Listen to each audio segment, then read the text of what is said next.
For a little child, a simple bread is a simple bread. A child can eat bread, the hunger does not ask for flavor. But the parents supply butter and some flavor, jam, peanut butter, or etc. And then the child learns these flavors and cannot actually enjoy bread by itself. It wants those flavors on the bread.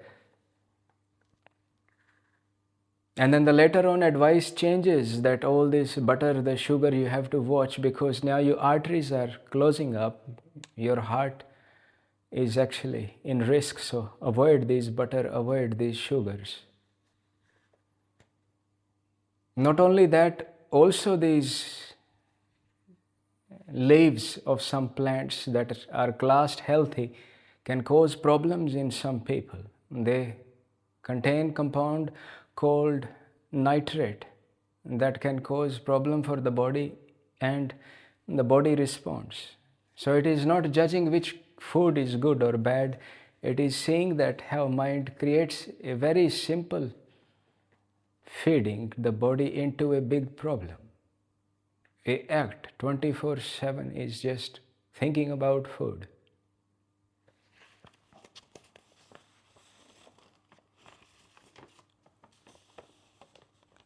Every day attention is spent on the body, on feeding it, strengthening it, shaping it, controlling it. From morning to night, time and energy are invested. What to eat, when to eat, how to prepare it, how to make it taste right, how to make it perfect.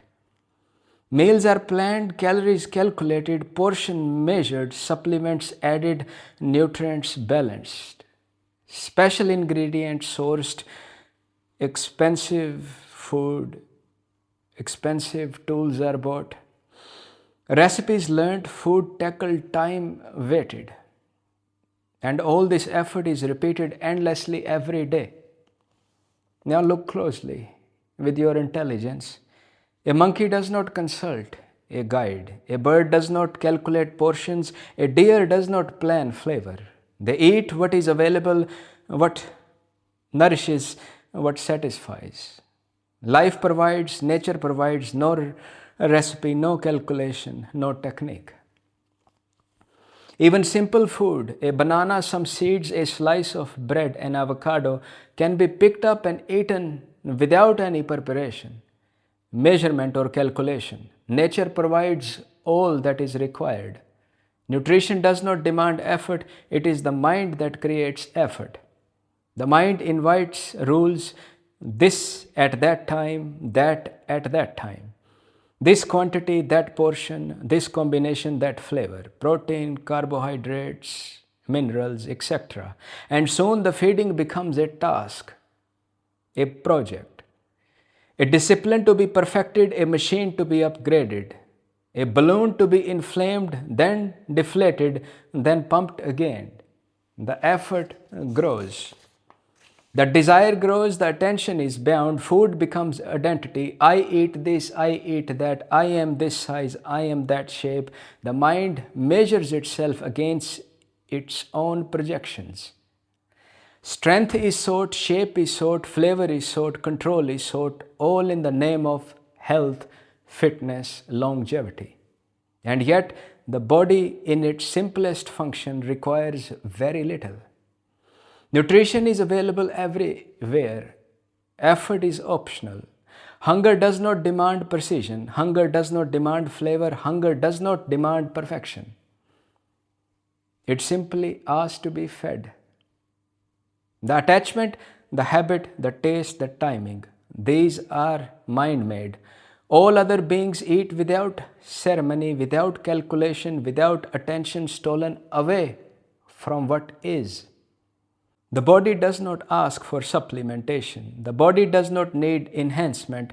The body does not need obsession. The attention spent on pumping, shaping, controlling, calculating, that attention is life itself. Consumed by repetition, consumed by habit, consumed by identity.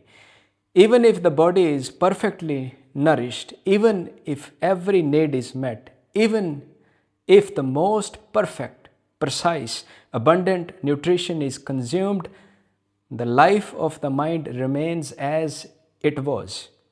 The time invested is spent prolonging effort, prolonging maintenance, prolonging obsession. And here is the deeper layer. Enhancing the body, perfecting the diet, optimizing every bite at best, it may extend this body for a few more years, perhaps 5, perhaps 10. But decades are spent on what is already passing, on what is already moving towards breakdown. Attention spent on perfecting nutrition is attention not spent on understanding what is beyond time, beyond death, beyond birth. It is attention not spent on freedom. The reason this matters, life is finite. The time invested in feeding the body as if it were the source of life itself comes at the cost of attention to what cannot be fed, what cannot be measured, what cannot be contained. When this is seen clearly, naturally without effort or judgment, nutrition is respected, used, and available. The body is fed effortlessly, enough, sufficiently, and attention is freed. 8 hours of work have been spent using the mind, deciding, correcting, controlling, responding to others' ideas. Returning home, the mind is still required, planning meals, cooking, cleaning, organizing, and suddenly almost no attention remains for what truly matters. This is not about neglecting nutrition. This is about seeing how much of life is quietly devoted to maintaining the body, to habitual effort, while the mind remains tied to the routine, obligation, and habit.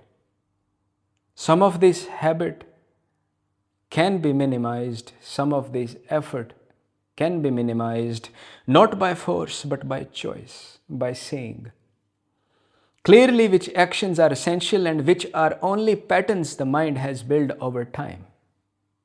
Time and energy are then available to turn towards what matters: the ungraspable, the formless, the eternal, the ever present.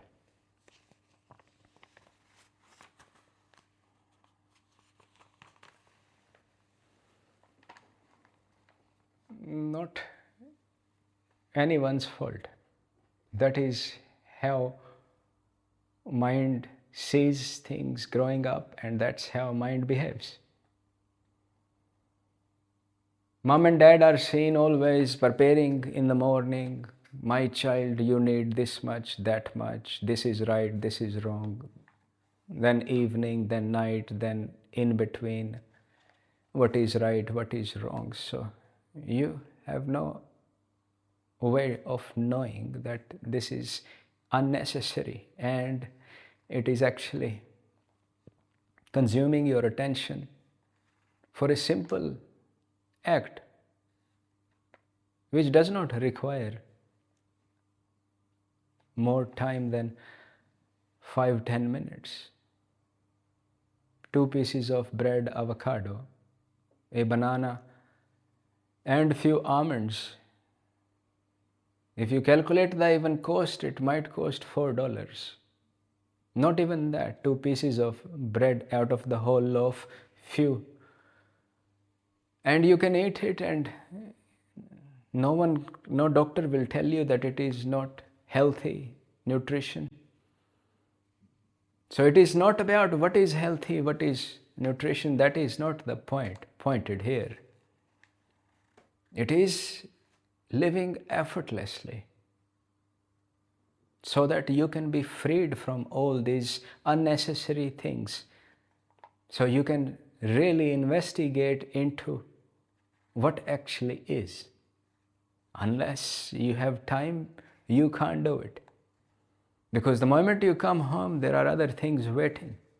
You have to cook, you have to clean, then dishes, then clothes, then all that. Then phone, then entertainment. And food is mostly consumes 30% of your day, maybe more. Whereas it could take almost 10 minutes to feed. And then you are free. The body is fed enough nutritions or whatever, and then you have time available for the real.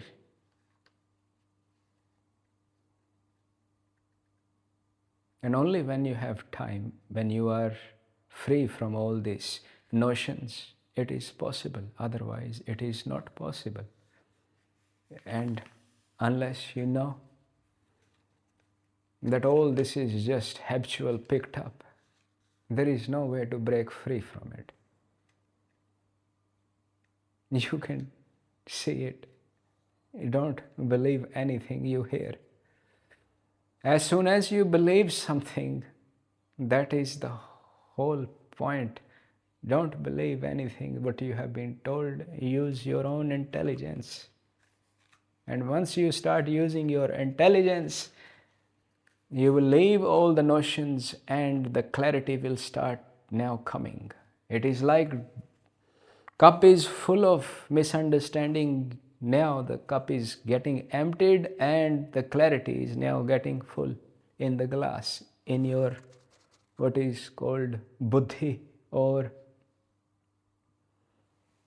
I don't like to use the word mind. Your baby mind, empty mind. Because empty mind is not good either. Because baby does not know anything.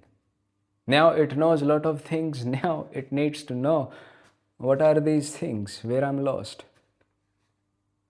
Then the clarity comes when you can compare on what you are lost, and then everything makes sense.